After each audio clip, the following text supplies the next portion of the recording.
இந்தியாவுடைய அரசு வங்கியை சார்ந்த மிக முக்கியமான அதிகாரிகள் நேத்து ராகுல் காந்தியை பார்த்து மிக முக்கியமான ஒரு விஷயத்தை பத்தி டிஸ்கஸ் பண்ணிருக்காங்க. கிட்டத்தட்ட 6 லட்சம் கோடி கடந்த 5 ஆண்டுகளில் அரசாங்க வங்கியில் இருந்து காணாமல் போயிருக்கு. இது குறித்து நிர்மலா சீதாராமன் ஏன் வாயை திறக்க மாட்டேங்கிறாங்க? மோடி அரசாங்கம் அரசு வங்கிகளை என்ன செய்துகிட்டு இருக்கு? அவங்களுக்கு அரசு வங்கிகள் குறித்து என்ன அஜெண்டா இருக்கு? நேத்து பாராளுமன்றத்தில் நடந்த மிக முக்கியமான ஒரு விவாதம். கடந்த 6 மாசத்துல Punjab national bank, SBI bank, இது மாதிரி 4 அரசு வங்கிகளுடைய 42,000 கோடி கழிக்கப்பட்டிருக்கு. இது குறித்து நேற்று பாராளுமன்றத்தில் மிக முக்கியமான ஒரு டிஸ்கஷன் வந்திருக்கு. யார் யாருக்காக இந்த 42,000 கோடி கழிக்கப்பட்டிருக்கு? நேற்று ராஜ்யசபாவில் நடந்த விவாதம் என்ன? இது குறித்து மத்திய அரசாங்கம் என்ன மாதிரியான தகவலை கொடுத்திருக்காங்க? ராகுல் காந்தி நேரடியாகவே கேட்கிறார். கடந்த 5 வருஷத்துல SBI பேங்க்ல இருந்து மட்டும் கிட்டத்தட்ட 3 லட்சம் கோடி கழிக்கப்பட்டிருக்கு. ஒரு அரசு வங்கியில் இருந்து யாரை கேட்டு இவ்வளவு பணம் கழிக்கப்பட்டிருக்கு? இந்த பணத்தை யாராருக்கெல்லாம் இவங்க கொடுத்திருக்காங்க? அந்த பட்டியலை ஏன் அரசாங்கம் வெளியிட மறுக்குது? குஜராத்தை சார்ந்த 10 நிறுவனங்கள் ஒட்டுமொத்தமா வாங்கின கடன்ல கிட்டத்தட்ட 3 லட்சம் கோடி கழிக்கப்பட்டிருக்கு. யார் அந்த 10 குஜராத் நிறுவனம்? எதுக்காக அவங்களுக்கு பணம் கழிக்கப்பட்டிருக்கு? இவங்களுக்கு மோடிக்கும் என்ன தொடர்பு? SBI வங்கி திடீர்னு அதானிக்கு கிட்டத்தட்ட 12,700 கோடியை தள்ளுபடி செஞ்சிருக்காங்க. குறிப்பா ஒரு ஏர்போர்ட்டுக்கு வாங்கப்பட்ட கடன் உடனடியாக தள்ளுபடி செய்யப்பட்டிருக்கு. இதுக்கு பின்னாடி இருக்கக்கூடிய அஜெண்டா என்ன? ஏன் SBI வங்கி இது மாதிரி அதானிக்கு தொடர்ச்சியாக பணத்தை கழிச்சுக்கிட்டே இருக்காங்க? இது குறித்து ராகுல் காந்தி எழுப்பியிருக்கக்கூடிய மிக முக்கியமான 3 கேள்விகள் என்னென்ன? நேற்று பாராளுமன்றத்தில் மிக முக்கியமான ஒரு டிஸ்கஷன் நடந்திருக்கு. இன்னொரு பக்கம் பாத்தீங்க அப்படின்னா ராகுல் காந்தியை மிக முக்கியமான வங்கி ஊழியர்கள் சந்திச்சு ரொம்ப ரொம்ப ரொம்ப இம்பார்ட்டன்டான ஒரு விஷயத்தை பத்தி டிஸ்கஸ் பண்ணிருக்காங்க. முதல்ல பாராளுமன்றத்தில் என்ன நடந்துச்சு அப்படின்னா, கடந்த 6 மாசத்துல மட்டும் ஏறத்தாழ 42,000 கோடி ரூபாய் அரசு வங்கிகள் இருந்து கழிக்கப்பட்டிருக்கு. அதாவது அரசு வங்கிகள் எதாவது வங்கி அப்படின்னா SBI bank, Punjab national bank, union bank of India, bank of Baroda, இந்த 4 பேங்க்ல இருந்து மட்டும் 42,000 கோடி ரூபாய் ரைட் ஆஃபா கழிச்சிருக்காங்க. அதுல குறிப்பா பாத்தீங்கன்னா SBIல தான் அதிகமா பணம், 8,312 கோடி, பஞ்சாப் நேஷனல் பேங்க்ல 8,061 கோடி. இவ்வளவு பணத்தை எதுக்காக தொடர்ச்சியா ரைட் ஆஃப் பண்ணிட்டே இருக்காங்க? யாராருக்கெல்லாம் ரைட் ஆஃப் பண்றீங்க அப்படிங்கிற டிஸ்கஷன் தான் பாத்தீங்கன்னா பாராளுமன்றத்தில் நடந்துச்சு. ஆனா மோடி அரசாங்கம் இதுவரைக்கும் யார் யாருக்கெல்லாம் நாங்கள் பணத்தை தள்ளுபடி பண்றோம் அப்படிங்கிறது குறித்து எந்த டீட்டெயிலுமே அவங்க வெளியே சொல்றது இல்ல. கேட்டா பல நிறுவனங்கள் திவால் ஆயிருச்சு, திவால் நோட்டீஸ் கொடுத்துட்டாங்க அப்படிங்கிற பேர்ல ட்ரிபியூனல் ஒரு முடிவு எடுத்துட்டாங்க அப்படிங்கிற அடிப்படையில் இவங்க தொடர்ச்சியாக ரைட் ஆஃப் பண்ணிக்கிட்டே இருக்காங்க. ரொம்ப சிம்பிளா அந்த ரைட் ஆஃப் நம்ம எப்படி புரிஞ்சுக்கணும் அப்படின்னா, இதை NPA அப்படின்னு சொல்லுவாங்க, நான் பெர்ஃபார்மிங் அசெட்ஸ். ஒரு கார்பரேட் கம்பெனிக்காரன் ஒரு SBI பேங்க்ல போய் ஒரு 10,000 கோடி பணத்தை கடனா வாங்குறான். அவனால திருப்பி கட்ட முடியல அப்படின்னா, அவன் கட்ட முடியாத பணம் இருக்கு பாத்தீங்களா, நான் என் நிறுவனம் திவால் ஆயிடுச்சுன்னு சொல்லி திவால் நோட்டீஸ் அனுப்பிச்சிட்டான் அப்படின்னா, அந்த 10,000 கோடியை ஒரு 5 வருஷமோ 10 வருஷமோ கழிச்சு இந்த பேங்க் கழிச்சிருவாங்க. அவங்களுடைய பேலன்ஸ்ல இருந்து ரைட் ஆஃப் பண்ணி காமிச்சிருவாங்க. அதுல இருந்து எவ்வளவு பணம் வசூல் பண்ண முடியுமோ அவ்வளவு வசூல் பண்ணுவாங்க. வசூல் பண்ண முடியாத பணத்தை அப்படியே ரைட் ஆஃப் பண்ணி பேலன்ஸ் ஷீட்ல இருந்து கழிச்சு காமிக்கிறதுக்கு பேர் தான் இந்த ரைட் ஆஃப் அப்படின்னு சொல்லுவாங்க. இதை பார்க்கும்போது நமக்கு ரொம்ப அதிர்ச்சியா இருக்கு. இந்தியாவில் இருக்கக்கூடிய சாதாரண ஏழை பாளைகள், எஜுகேஷன் லோன் வாங்குறவங்களா இருக்கட்டும், இல்ல விவசாய கடன் வாங்குறவங்களா இருக்கட்டும், இது மாதிரி சின்ன சின்ன சிறு குறு தொழில் பண்ணக்கூடியவங்க கடன் வாங்குறவங்களா இருக்கட்டும், இது எல்லாத்தையும் மிரட்டி அரசாங்கம் வாங்கிட்டு இருக்கு. GST கட்டல அப்படின்னா ரைடு விடுறாங்க, ED ரைடு வருது, இன்கம் டாக்ஸ் ரைடு வருது, கஸ்டம்ஸ் வர்றாங்க, எல்லாம் போட்டு மிரட்டி சின்ன சின்ன நிறுவனங்கள்ட்ட கூட GST அடிச்சு புடுங்கி வாங்கிட்டு போறாங்க. ஆனா பல்லாயிரம் கோடி, பல லட்சம் கோடியை பணமாக கடனாக வாங்கிட்டு இருக்கக்கூடிய இந்த கார்பரேட் கம்பெனிகள் பணத்தை செட்டில் பண்ண மாட்டேங்கிறாங்க. அவங்க ஒட்டுமொத்தமா செட்டில் பண்ணாம நாங்க திவால் ஆயிட்டோம் அப்படிங்கிற பேரை திவால் நோட்டீஸ் கொடுத்துட்டு எஸ்கேப் ஆயிட்டு இருக்காங்க. இந்தியா விட்டு தொடர்ச்சியா ஓடிக்கிட்டு இருக்காங்க. அது ஒரு பெரிய பட்டியலே இருக்கு. நீரவ் மோடியில் ஆரம்பிச்சு மல்லையா வரைக்கும் பாத்தீங்க அப்படின்னா எக்கச்சக்கமான ஆட்கள், கிட்டத்தட்ட 60க்கும் அதிகமான ஆட்கள் வெளிநாடுகளில் பாஸ்போர்ட் வாங்கி வச்சிருக்காங்க, வெளிநாட்டு தீவுகளில் பாஸ்போர்ட் வாங்கி வச்சிருக்காங்க. அவங்க எல்லாம் பாத்தீங்கன்னா இந்தியாவில் பெரிய பெரிய வங்கிகள்ல கடன் வாங்கினவங்க. இந்த பெரிய பெரிய வங்கி அப்படின்னு நம்ம சொல்லும் போதே நம்ம புரிஞ்சுக்க வேண்டிய ஒரு விஷயம் என்ன அப்படின்னா, பெரும்பாலும் அரசு வங்கியில் இருந்தா அவங்க பணத்தை வாங்கியிருக்காங்க. இதுக்கு மிகச்சிறந்த எடுத்துக்காட்டு என்ன அப்படின்னா, கடந்த 6 மாசம் மட்டும் 12,000 கோடி நம்ம பார்க்கிறோம். மோடி ஆட்சியில 2015 இருந்து 2023 இந்த இடைப்பட்ட காலத்துல பாத்தீங்க அப்படின்னா 10 லட்சம் கோடியை கடனாக வாங்கின பணத்தை தள்ளுபடி பண்ணியிருக்காங்க. இதுல 60% பணம் அரசு வங்கியினுடைய பணம். இதுதான் நமக்கு ரொம்ப அதிர்ச்சியா இருக்கு. ஃபார் எக்ஸாம்பிள் SBI பேங்க் கிட்டத்தட்ட இந்த 2015 இருந்து 2023 வரைக்கும் பாத்தீங்கன்னா கிட்டத்தட்ட 2,86,000 கோடி ரூபாய் பணம் கார்ப்பரேட் வாங்கின கடன் இருக்கு இல்லையா, அந்த கடனை கழிச்சு விட்டுட்டாங்க பேலன்ஸ் ஷீட்ல இருந்து. இதே மாதிரி தான் பஞ்சாப் நேஷனல் பேங்க், அவங்க கிட்டத்தட்ட 1 லட்சம் கோடி, பேங்க் ஆஃப் பரோடா 92,000 கோடி, யூனியன் பேங்க் ஆஃப் இந்தியா 78,000 கோடி, பேங்க் ஆஃப் இந்தியா 62,000 கோடி. இது எல்லாத்தையும் டோட்டலா கூட்டி பார்த்தீங்கன்னா 6 லட்சம் கோடி வருது. நமக்கு என்ன அதிர்ச்சியா இருக்கு அப்படின்னா, கார்ப்பரேட் கம்பெனிக்காரனுக்கு கடன் தேவைப்படுது, எல்லா கேபிட்டலிஸ்டும் கடன் வாங்குவான், அந்த கடனை திருப்பி அவன் ஒழுங்கா செட்டில் பண்ண மாட்டேங்கிறான். கொஞ்சம் நஞ்சம் பேலன்ஸ் இருந்தா பரவாயில்ல, 10 லட்சம் கோடி அவன் தரணும், அதுல 6 லட்சம் கோடி கவர்மெண்ட் பேங்க் தான் தரணும். கவர்மெண்ட் பேங்க் அவன் ஈஸியா ஏமாத்திடலான்னு பாக்குறான். அதனாலதான் பாத்தீங்கன்னா பெரும்பாலான கார்ப்பரேட் முதலாளிகள் இந்தியாவில் கடனை வாங்கிட்டு வெளிநாட்டுக்கு தப்பிச்சு வர்றான் பாத்தீங்களா, அவன் எல்லாமே அரசு வங்கியில தான் அதிகமாக கடன் வாங்கியிருக்கான். ஏன்னா அரசு வங்கியில கடன் வாங்கிட்டா இங்க இருக்கக்கூடிய அரசாங்கத்தை பயன்படுத்தி, மோடி அரசாங்கத்தை பயன்படுத்தி, நிர்மலா சீதாராமன் பேசி ஏதோ ஒன்று சமாளிச்சு இந்தியா விட்டு வெளியே ஓடிட்டா பணத்தை கட்ட வேண்டியதில்லை அப்படிங்கிற முடிவுல தான் தொடர்ச்சியாக இந்த பணத்தை அரசு வங்கியில இருந்து வாங்கி இதை கட்டாம தவிர்த்துக்கிட்டே இருக்காங்க. இது குறித்து தான் பாத்தீங்க அப்படின்னா நேத்து இந்தியாவினுடைய அரசு வங்கியினுடைய ஃபெடரேஷன் போய் ராகுல் காந்தியை பார்த்து ரொம்ப முக்கியமா சில விஷயத்தை டிஸ்கஸ் பண்றாங்க. இந்தியாவில் தொடர்ச்சியாக அரசு வங்கிகள் எல்லாத்தையும் நலிவு ஏற்படுத்துற மாதிரி ரைட் ஆஃப் பண்ணிக்கிட்டே இருக்காங்க. இங்க பெரும்பாலான நிறுவனங்கள் அவங்கள்ட்ட இருக்கக்கூடிய அசட்ஸை லிக்விடேட் பண்ணி கடனை ஒழுங்கா செட்டில் பண்ணாம ஒரு சில கார்ப்பரேட் நிறுவனங்களுடைய கடனை அப்படியே தள்ளுபடி பண்ணிட்டு தன்னுடைய மற்ற நிறுவனங்கள் இருக்கு இல்லையா, அந்த நிறுவனங்கள் சேஃபா ரன் பண்றாங்க. இது ஒட்டுமொத்தமாக இந்திய பொருளாதாரத்தையும் இந்திய வங்கிக்கே ஒரு ஆபத்து அப்படிங்கிறதா நேற்று டிஸ்கஸ் பண்ணப்பட்டிருக்கு. இதுல ரொம்ப குறிப்பிட்டாப்புல விஷயம் என்ன அப்படின்னா, இந்த ஆல் இண்டியா பேங்கர்ஸ் ஃபெடரேஷன் ஒரு கருத்தை சொல்றாங்க. அவங்க ஒரு அறிக்கையாவே சில ஆண்டுகளுக்கு முன்னாடி வெளியிட்டாங்க. இந்தியாவினுடைய 13 அக்கௌண்ட், அதுல கிட்டத்தட்ட 10 அக்கௌண்ட் பாத்தீங்க அப்படின்னா குஜராத்திகளுக்கு சொந்தமான அக்கௌண்ட்.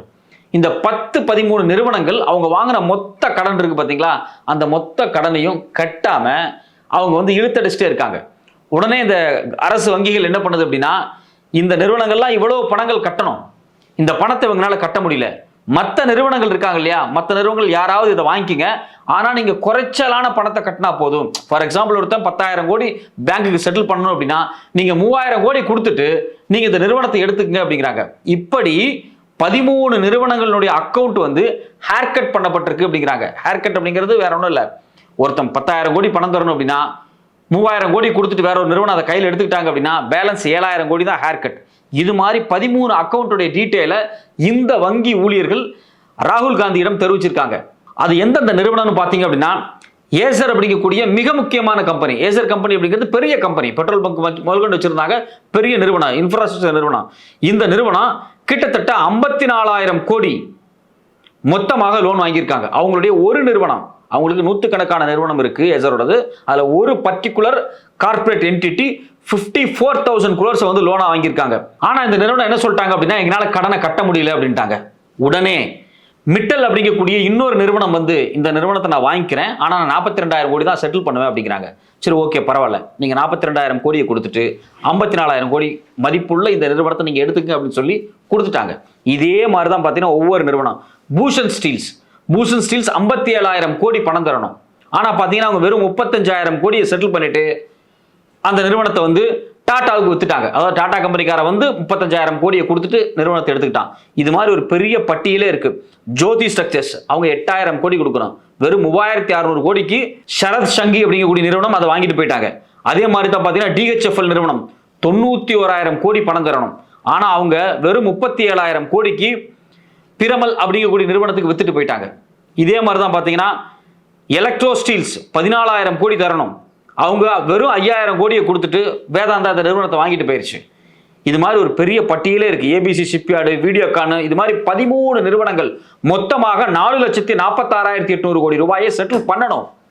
ஆனா வெறும் 1,61,000 கோடியை செட்டில் பண்ணிட்டு மற்ற வேற நிறுவனங்கள் டாடா மாதிரி, அதே மாதிரி கல்யாண் குரூப்ஸ் மாதிரி, வேதாந்தா மாதிரி, இது மாதிரியான பல நிறுவனங்கள் இதை மொத்தமா வாங்கிட்டு போயிட்டான். இந்த ஒரு 13 அக்கௌண்ட் இருக்கு பாத்தீங்களா, இதுல மட்டும் எவ்வளவு லாஸ்னா 2,84,980 கோடி ரூபாய் இந்திய அரசு வங்கிகளுக்கு நட்டம். அப்ப ஒட்டுமொத்தமாக பல லட்சம் கோடி ரூபாய் அரசு வங்கிகளுக்கு இவங்க எல்லாம் செட்டில் பண்ணணும். இந்த 10 குஜராத்திகள் செட்டில் பண்ணணும், ஆனா இவங்க செட்டில் பண்ணல. அதுக்கு பதிலாக வேற வேற நிறுவனங்கள் கொஞ்சமான குறைச்சலான பணத்தை கொடுத்து அந்த நிறுவனத்தை அப்படியே வாங்கிட்டு போயிட்டாங்க. சரி, இப்ப வேற நிறுவனம் பணத்தை கொடுத்து வாங்கினா இல்ல, அந்த நிறுவனம் தான் சொந்த காசை போட்டு வாங்கினா கிடையாது, அவனுக்கும் இதே தேசிய வங்கி லோன் கொடுத்துருக்கு. இதை பார்க்கும்போது தான் நமக்கு ரொம்ப அதிர்ச்சியா இருக்கு. ஒருத்தன் 10,000 கோடி பேங்க்ல கடனா கட்டணும், கட்ட மாட்டேங்கிறான். பேங்க் சொல்லுது 5,000 கோடி கட்டினா போதும், வேற ஒரு நிறுவனம் வந்து இதை வாங்கிக்கங்க அப்படிங்கிறான். வேற ஒரு நிறுவனம் வந்து அந்த லாஸ் ஆன கம்பெனியை 5,000 கோடி கொடுத்து வாங்குறான் பாத்தீங்களா, அந்த வாங்குற 5,000 கோடியும் பேங்கே அவனுக்கு கடனா தருது.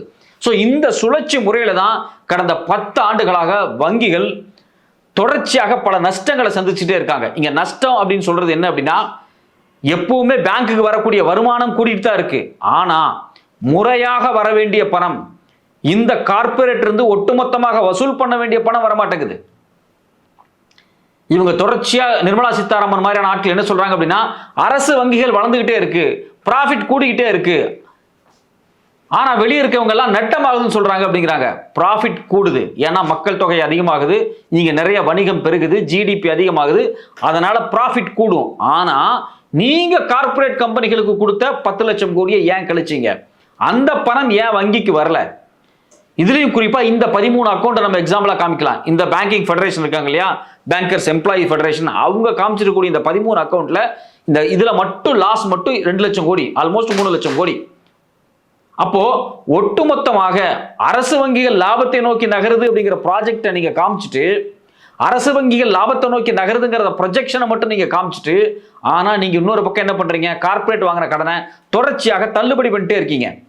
அப்போ இது குறித்து யாருகிட்ட சொல்றதுனே தெரியாம அரசு வங்கி ஊழியர்கள் தவிச்சிட்டு இருந்தாங்க. ஏன்னா நிர்மலா சீதாராமன், மோடி அரசாங்கம் தொடர்ச்சியாக வங்கிகளை பத்தி பொருட்டே படுத்தாம, குறிப்பா அரசு வங்கிகளை பத்தி சுத்தமா பாரபட்சமே இல்லாம அதுல கார்பரேட் கம்பெனிகள் வாங்கக்கூடிய கடனை தள்ளுபடி பண்ணிட்டே இருக்கிறது. அரசு வங்கிகள் ஒரு நாள் நெருக்கடியை சந்திக்கும். இந்த அரசு வங்கிகள் நெருக்கடியை சந்திக்காம இருக்கிறதுக்காக அரசு வங்கிகளுடைய ஊழியர்கள் நேரடியாகவே எதிர்க்கட்சி தலைவரை பார்த்து இது மாதிரியான ஒரு முக்கிய டிஸ்கஷன் நடத்தியிருக்காங்க.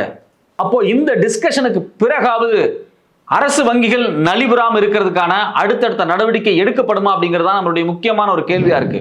கடந்த சில ஆண்டுகளுக்கு முன்னாடி பாத்தீங்க அப்படின்னா சிண்டிகேட் பேங்க் மாதிரியான அரசு வங்கிகள் கனரா பேங்கோட மெர்ஜ் பண்ணாங்க. இது மட்டும் இல்லாம ஆர்பிஐ தலைமையில மானிட்டரி ஃப்ரேம்வொர்க் கமிட்டி அப்படின்னு ஒரு கமிட்டி போட்டு ஒரு சில டிஸ்கஷன்ஸ் நடந்திருக்கு. அந்த டிஸ்கஷன்ல என்ன விவாதிச்சிருக்காங்க அப்படிங்கிறது தான் நமக்கு ரொம்ப அதிர்ச்சியா இருக்கு. இவங்க என்ன விவாதிச்சிருக்காங்க அப்படின்னா, எஸ்பிஐ பேங்க் மட்டும் விட்டுட்டு மீதி இருக்கக்கூடிய அரசு வங்கிகள் எல்லாத்தையுமே தனியார் மையத்தை நோக்கி நகர்த்திடலாம். அதாவது அதனுடைய கவர்மெண்ட் ஷேர்ஸ் இருக்கு பாத்தீங்களா, இந்த கவர்மெண்ட் ஷேர்ஸ் எல்லாத்தையும் வித்துடலாம் அப்படின்னு பாக்குறாங்க. இந்தியாவில் இன்னைக்கு முடுக்கெல்லாம் பேங்க் போய் சேர்ந்திருக்கு அப்படின்னா அதுக்கு முழுக்க காரணம் யாருன்னா இந்த அரசு வங்கிகள் தான். அரசு வங்கி ஊழியர்கள், அரசு வங்கிகள் சாதாரண எளிய கிராமங்களுக்கு முதல் கொண்டு உள்ள போய் உட்கார்ந்து சின்ன சின்ன பிரான்ச்சை ஓப்பன் பண்ணி எந்த பிஸ்னஸ்மே நடக்கலனாலும் அங்க இருக்கக்கூடிய விவசாயிகளுக்கு விவசாய கடன்களை கொடுத்து ஏதோ ஒரு வகையில் அடித்தட்டில் இருக்கக்கூடிய மக்களை இந்தியாவினுடைய வங்கி கட்டமைப்புக்குள்ள கொண்டு வந்து அவங்களுடைய வாழ்க்கையை மேம்படுத்துற மாதிரி பணம், அதாவது கிரவுண்ட் லெவலில் ஃபினான்ஷியல் ஃப்ளோஸை வந்து அதிகப்படுத்தியிருக்காங்க. இப்போ இந்தியாவினுடைய ஒட்டுமொத்தமான வங்கி கட்டமைப்பை எடுத்து பார்த்தீங்க அப்படின்னா அரசு வங்கிகள் தான் அதனுடைய அஸ்திவாரமாக இருக்கு. இப்படி அஸ்திவாரமாக இருக்கக்கூடிய அரசு வங்கிகளை கொஞ்சம் கொஞ்சமாக கார்பரேட் கம்பெனிக்காரன் அரிச்சுக்கிட்டே இருக்கான். இந்த கார்பரேட் கம்பெனிக்காரங்கள் அவங்க செட்டில் பண்ண வேண்டிய கடனை ஏன் அரசாங்கம் முறையா மிரட்டி வாங்க மாட்டேங்குது, அவங்களுடைய சொத்து எல்லாமத்தையும் ஒட்டுமொத்தமா ஏன் சீஸ் பண்ண மாட்டேங்கிறாங்க? இது எல்லாம் ஒரு பக்கம் நடந்துகிட்டு இருந்துச்சுன்னா, இன்னொரு பக்கம் பார்த்தீங்க அப்படின்னா புதுசாக தனியார் வங்கிகள் வந்துகிட்டே இருக்கான். ஒவ்வொரு அரசு வங்கிகளுக்கு முன்னாடி வெளியே போய் பார்த்தீங்க அப்படின்னா கையில பேம்ப்ளெட்டோட புதுசான நான் பேங்கிங் ஃபினான்ஷியல் இன்ஸ்டிடியூஷன் சார்ந்த ஆட்களும் சரி, வங்கியை சார்ந்த ஆட்களும் சரி, நாங்க வந்து குறைவான வட்டியில கடந்துடுறோம். யாரு? நேஷனலைஸ்டு பேங்க், அரசு வங்கியை விட குறைவான வட்டியில நாங்க கடந்துறோம் அப்படிங்கிற பேர்ல நிறைய பேர் வங்கிகளுக்கு முன்னாடி நின்று பிரச்சாரம் பண்றான். தொடர்ச்சியா புதுசான வங்கிகள் இந்தியால தனியார் வங்கிகள் முளைச்சுக்கிட்டே இருக்காங்க. அப்போ இந்தியால வங்கி பிசினஸ், வங்கி சார்ந்த பினான்சியல் சர்க்குலேஷன் அப்படிங்கிறது அதிகப்பட்டே இருக்கு. ஆனா இதுல பெரும்பாலான பிசினஸ் ஷேர்ஸை யாரு கடந்த 5 வருஷத்துல அதிகமா அக்வயர் பண்ணிட்டே இருக்காங்க அப்படின்னா தனியார் வங்கிகள் தான் அக்வயர் பண்ணிட்டே இருக்காங்க. ஏன் இது அரசு வங்கிகள் ஃபில் பண்ண முடியல? அதுக்கு முக்கியமான காரணம் என்ன அப்படின்னா, இது மாதிரி கார்பரேட் கம்பெனிகளுக்கு கொடுக்கக்கூடிய கடன்கள் திரும்பி வராதுதான். சாதாரண சிறிய ஏழை எளிய மாணவர்களுக்கோ இல்ல விவசாயிகளுக்கோ கொடுக்கக்கூடிய கடன்கள் மிரட்டி அடித்து வாங்கப்படுது. ஆனா கார்பரேட் கம்பெனிகளுக்கு கொடுக்கக்கூடிய கடனை இவங்க வாங்க மாட்டேங்கிறாங்க. இன்னொரு பக்கம் பாத்தீங்கன்னா மோடி அரசாங்கம் கார்பரேட் கம்பெனிகளுக்கான கார்பரேட் டாக்ஸை குறைச்சிக்கிட்டே இருக்காங்க. கார்ப்பரேட் டாக்ஸை குறைக்கிறதுனால பல லட்சம் கோடி ரூபாய் அரசுக்கு நஷ்டமாயிட்டே இருக்கு. அப்ப தொடர்ச்சியாக இந்தியாவினுடைய வங்கி கட்டமைப்பா இருந்தாலும் சரி, இந்தியாவினுடைய வரி கட்டமைப்பா இருந்தாலும் சரி, எல்லாமே முழுக்க முழுக்க கார்ப்பரேட் கம்பெனிகளுக்கு சாதகமாகவே மோடி அரசாங்கம் செஞ்சுக்கிட்டு இருக்காங்க. இப்படியே தொடர்ந்தால் 2009 அமெரிக்காவில் எப்படி லேமன் பிரதர்ஸனுடைய பாதிப்பால அரசு வங்கிகளே அங்கே திவாலாச்சோ, அது மாதிரி இந்தியாவில் இருக்கக்கூடிய அரசு வங்கிகள் ஒரு இமை பொழுதில் மிகப்பெரிய வீழ்ச்சியை சந்திக்கிறதுக்கான வாய்ப்பு இருக்குன்னு தான் பல பேர் எச்சரிக்கிறாங்க.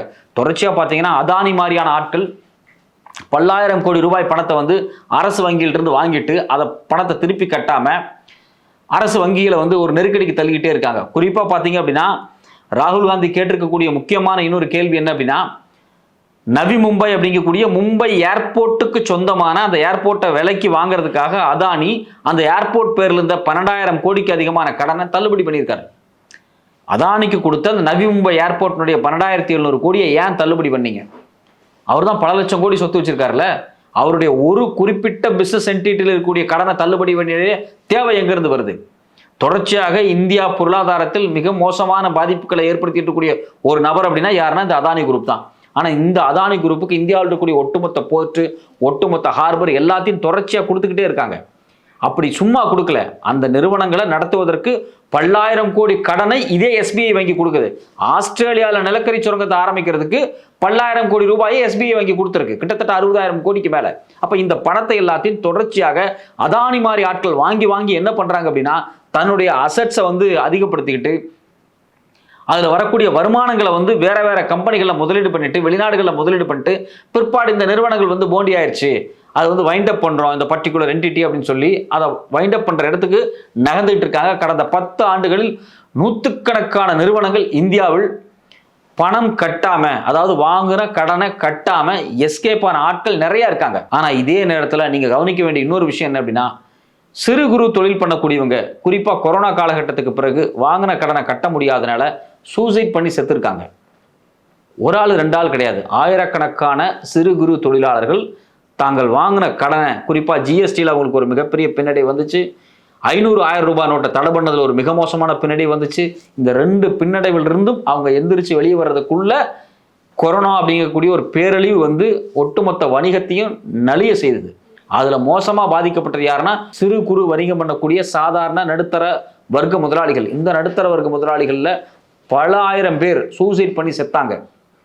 அவங்க யாருமே லோனை கட்ட முடியல அப்படின்னு சொல்லிட்டு வெளிநாட்டுக்கோ பாம்பேல இருந்து லண்டனுக்கோ இல்லை குஜராத்ல இருந்து நியூயார்க்கோ எல்லாம் ஓடி போல. அவங்க எல்லாம் இந்தியாவில் சாதாரண ஏழையா இருக்கக்கூடிய கிராமங்கள்ல சின்ன சின்ன நகரங்கள்ல இன்னைக்கு வரைக்கும் வாழ்ந்துட்டு இருக்காங்க. தன்னுடைய பூர்வீக சொத்தை வித்து கடன் அடைச்சிக்கிட்டு இருக்காங்க. ஆனா பெரிய கார்பரேட் நிறுவனங்கள் ஒட்டுமொத்தமாக வாங்கின கடன்ல ஒரு பெரிய தொகையை அப்படியே கழிச்சிட்டு அமெரிக்கா, லண்டன் மாதிரியான நாடுகளுக்கு, சைப்ரஸ் மாதிரியான தீவுகளுக்கு ஓடி போய் ஒளிஞ்சுக்கிட்டு இருக்காங்க.